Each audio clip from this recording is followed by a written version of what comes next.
Ruskevich, Detroit area native. In action here tonight, the puck knocked away and sent down into that counter zone. Big hit delivered by Shine. As was it ever?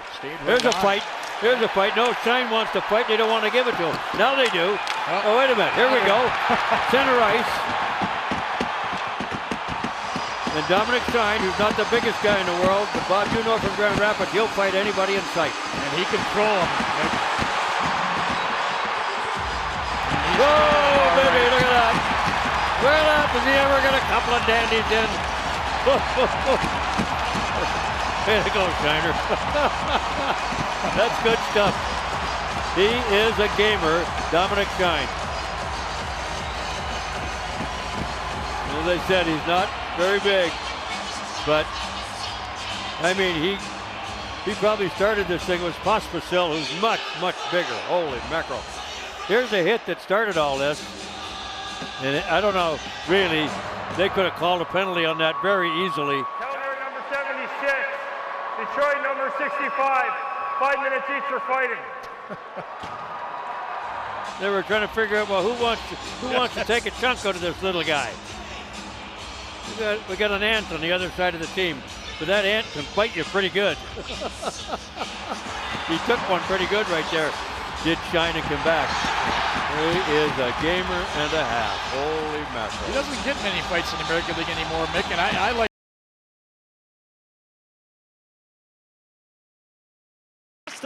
Hampus Lindholm took it back with help from Jeannot. Lindholm, wrister, and a glove save made. Right in the belly for Markstrom, and then Dillon gets into it after the whistle. Two tough customers here, too. He's going to go. Oh, yeah. Mark Kastelik. There we go. Two big, tough, rangy. So reach will be a factor if these guys are able to unleash. A right for each of them so far. Undercut. Dillon tried to land an uppercut, tangled with Kastelik in the corner. Kastelik a right. Kastelik, a couple of shots on Dillon. Dillon comes back. And now they will break it up. Good little tilt here in the first. That's a great tilt with a capital T. Two tough, rough customers getting sandy early. And this is a big part of Boston's identity, to their credit. Boston 47, New Jersey 5. 5 minutes each fighting. The Bruins had a great shift by that line. They had the Devils hemmed in here, playing a heavy offensive game for the cycle. Now saved by Markstrom. And now they got Jeannot and Kastelik. So Dillon's like, I'm going to take on one of you two heavyweights because I can throw him too. Kastelik sheds his glove, and the officials allow them into the squared circle, if you will. Two strong, rough customers. And to me, this is what I expect from the Bruins, but this is exactly part of what the Devils needed more of this season. And Brendan Dillon is one of the few. Cotter and Jeannot collide, and then Kastelik commits a penalty on Cotter for a check up high. Yeah, and they're going to go, too. Behind the play, now Kovacevic gets into it with Kastelik.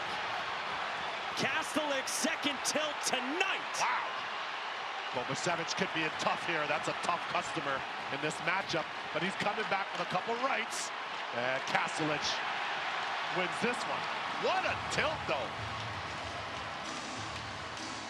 Second tilt of the night, as you said. That's incredible. You see the after effects for Paul Cotter after the check from Mark Kastelik, who then had to stand up to Johnny Kovacevic. Well, there's certainly blood on the play, and Sergei Brylin and Sheldon Keefe looking down at the monitors beneath the benches to get a better look. And there's Kastelik as he's going to come in here. So it's the initial hit, but it looks as though on the follow-through, it ends up clipping Cotter up high. Now that rep number 7 was in perfect position, as you'll see right here, but I'm not sure if it wasn't the stick of Jeannot initially. And either way, Cotter ends up getting clipped. And there's the check after the initial hit. So very, very interesting to see how they're going to sort this one out. And Kovacevic said, all right, I'm going to take you on. That's a big, big, big opponent. Give him credit for standing in there. And Kastelik with the second fight of the evening, to your point.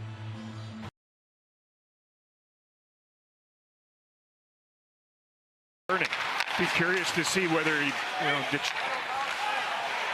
continues to do that because he can skate like the wind. Gloves off. We've got Tanev and Adam Ernie dancing, headlocking one another. Two guys back in the lineup, and they wind up wrestling each other to the ice. Two guys who play a similar style. Bang the body. They head off. So do we. 1-0 Stars. You couldn't get it elevated. That was the genesis of that tilt between Ernie and Tanev. They clacked into one another. Adam Ernie didn't like it, and the two of them.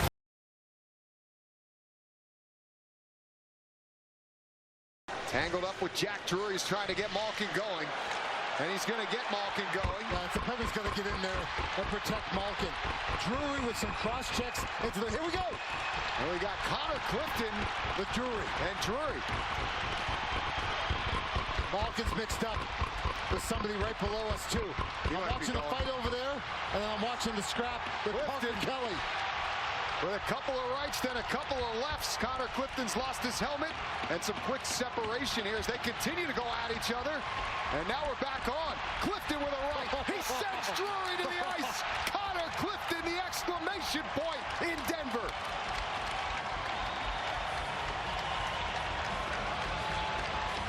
That's winning hockey. Sticking up for teammates. Not only sticking up for teammates, but throwing some bombs and winning the fight too.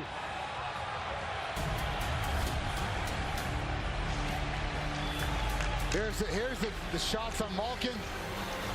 And Gino controls himself this time, and he gets a little support there. Connor Clifton gets in there and says, "You're not messing with 71." And there's a couple of bombs by Connor Clifton. Penguini hockey at its finest.